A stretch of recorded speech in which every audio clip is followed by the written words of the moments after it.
میں ابھی میڈم پہ بات آ جائے, میں یہ صرف 2 باتیں کروں گا, سر نام لیتا ہوں.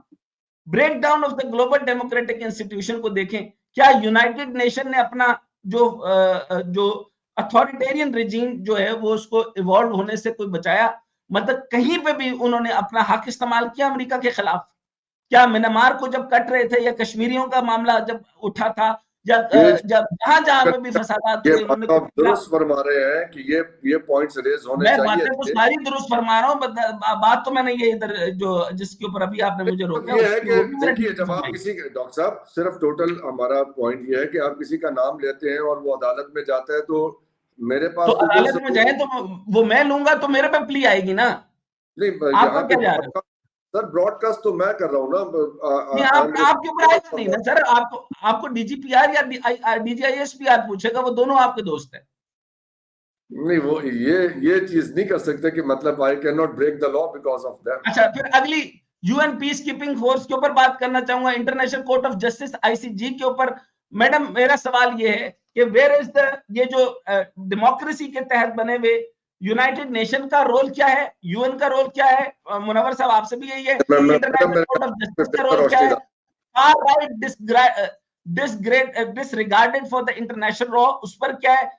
اس کے اوپر آپ مجھے بتا دیجئے, پھر میں بتا دوں گا کہ یہ آپ کس طرف جا رہے ہیں. فار رائٹ نے تو حملہ کرنا تھا, فار رائٹ نے ہی یہ ادارے بنائے تھے, کہنا یہ چاہتا. جی میڈم پلیز.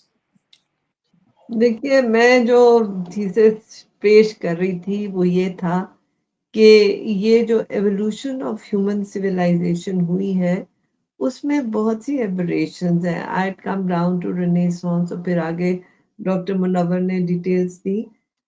نیشن سٹیٹ کو اگر آپ اپنی بیس آف آرگومنٹ بناتے ہیں اور پھر اس پہ آپ ڈیموکریسی کے کانسیپٹ کو اپلائی کرتے ہیں تو وہ بذات خود ایک کنٹرڈکشن بن جاتی ہے, کیونکہ نیشن سٹیٹ آرٹیفیشل تھا, سنتھیٹک تھا. جو پہلے نیشنز تھیں وہ ان کی آئیڈینٹی ایک اور چیز تھی. آپ دیکھیں جب ترکی میں آٹومن امپائر گری, ینگ ٹرکس موومنٹ آئی, تو یہاں پہ خلافت موومنٹ کیوں آئی؟ ہمارا کوئی لینا دینا تھا ان سے؟ نہیں تھا, لیکن ہمارے دل ایک تھے. we were one nation, we are still one nation. آپ ابھی بھی ترکی اور پاکستان کو دیکھیں, we are one nation. same goes for Iran. یہ جو انڈر کرنٹس ہے نا, ان کو آپ جو نیو انسٹیٹیوشنز ہیں ان پہ جب امپوز کرتے ہیں تو ایبریشن آئے گی آپ کے انالیسز میں. اب آپ یو این کی بات کر رہے ہیں, یو این بنایا کس نے تھا؟ سو کالڈ P5 نے. انہوں نے ویٹو پاور اپنے پاس رکھی, تو کون سی ڈیموکریسی کی آپ بات کر رہے ہیں؟ اور پھر اس میں اب آپ یو این کے ریفارمز کی بات کر رہے ہیں.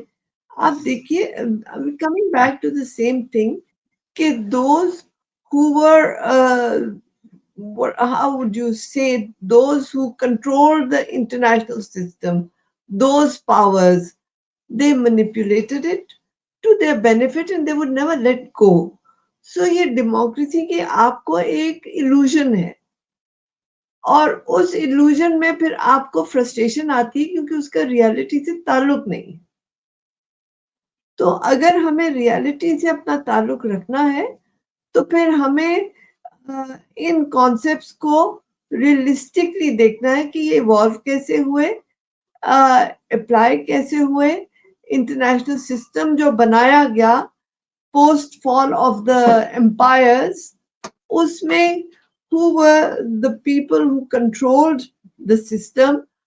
آپ دیکھیں جب ان کی مرضی کے خلاف کوئی بات ہوتی ہے, لیول پلینگ فیلڈ کی تو بات ہی نہیں ہے, they change the goal post. آپ ایز ساؤتھ جب ساؤتھ ڈائلاگ کی بات کرتے ہیں, نارتھ ساؤتھ ڈائلاگ کی بات کرتے ہیں, جب آپ کو لگتا ہے کہ you are about to achieve, you are about to get there, وہ آپ کا گول پوسٹ چینج کر دیتے ہیں and you still stay where you are. So ہمیں جو ہے نا ان سب ریالٹیز کو مد نظر رکھتے ہوئے ان کانسیپٹس کو سمجھنا ہے, بجائے ان کانسیپٹ پہ بیس کر کے ہم ریالٹی کو سمجھے. Reality is much deeper and much profound.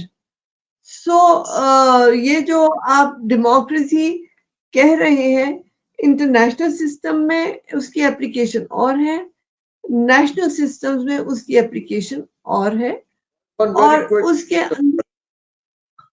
یہ is democracy really truly synonymous with western parliamentary system, اس کے ساتھ synonymous ہے. اور democracy can also mean کہ جیسے چائنا میں ون پارٹی سسٹم ہے, وہاں بھی لوگوں کی say تو ہے نا. democracy mean that people have a say in the affairs of the government.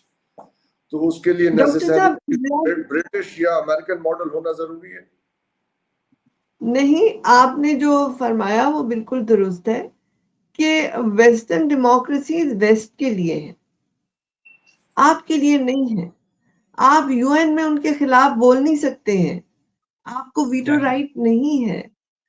تو آپ کے اسلامک کانسیپٹ میں تو مجلس شورا ہے کہ آپ the wise man of the area کو اکٹھا کرتے ہیں, جیسے آپ کے جرگے ہوتے ہیں.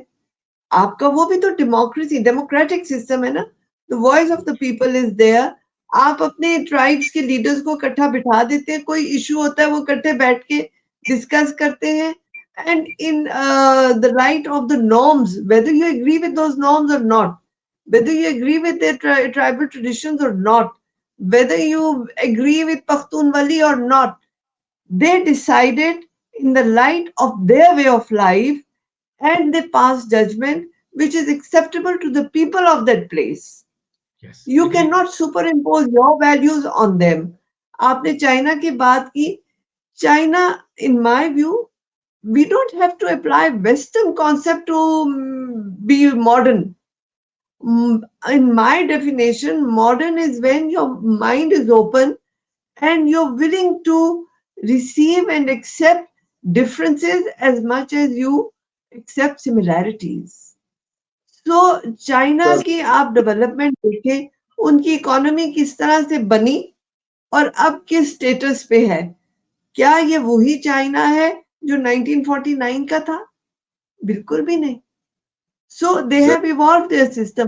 اگر میں ویسٹرن ویلیوز ویسٹرن ڈیموکریسی کو آپ کے اوپر امپوز کر دوں, چائنا کے اوپر امپوز کر دوں اور کہوں اوہ یہ تو بالکل فضول لوگ ہیں, ان کو تو کچھ آتا نہیں, I don't think that's a fair judgment. We have to respect civilizations. We have to respect nations, not nation state. And then we have to see how different peoples in different parts of the world evolve their own systems to govern and to respect each other and to give voice to the marginalized and the mainstream. Thank you very much for elaborating this. Doctor Munawar, یہ جو red tapism communism کو کہا گیا کہ اس لیے فیل ہو گیا کہ اس کے اندر ریڈ ٹیپزم بہت زیادہ تھا. جتنا ریڈ ٹیپزم ابھی امریکہ میں اور انڈیا میں سامنے آیا ہے وہ ڈوج بنا بیوروکریسی سے جان چھڑانے کے لیے. تو یہ کیپٹلزم کو جو کہا گیا کہ جی یہ بہت اچھا فنکشن کرتا ہے, تو آپ نے دیکھ لیا کہ امریکہ میں اور انڈیا میں کیپٹلزم نے کیا تباہی مچائی ہے. یہ بہت ایک اچھا آرٹیکل ہے جیسن رالف کا, اور وہ ہے another revolt against the west. اس کی ساری میں ڈیٹیل میں تو نہیں جاتا. اس کے اندر ایک بڑا اچھا کانسیپٹ استعمال ہوا ہے اور اس کانسیپٹ کا نام ہے پریسٹیج آف نمبرز. اور یہ جو ایمبیسڈر نائلا چوہان نے اٹھایا, دیکھیں سیکورٹی کونسل کے اندر کون سی ڈیموکریسی ہے. گلوبل نارتھ نے ادارہ بنایا اور خود ہی اس کے اندر چودھری بن کے بیٹھ گئے 5 جنے. تو اس کی ایک بنیادی وجہ یہ ہے کہ آج بھی ویسٹ اپنے آپ کو superior in terms of culture اور اپنے اخلاقیات میں, سچائی میں اور پاور کی ہائرارکی میں سپیریئر سمجھتے ہیں, اور ان کے اندر ایک سائیکولوجیکل اویکننگ ہے کہ ایٹ اینی کاسٹ ہم نے اس کو مینٹین کرنا ہے. حالانکہ امریکہ کے اندر اکنامک ریسیشن آیا, حالانکہ عراق کے اندر جو وار ہوئی, اس کے باوجود بھی وہ کمیٹیڈ نظر آئے.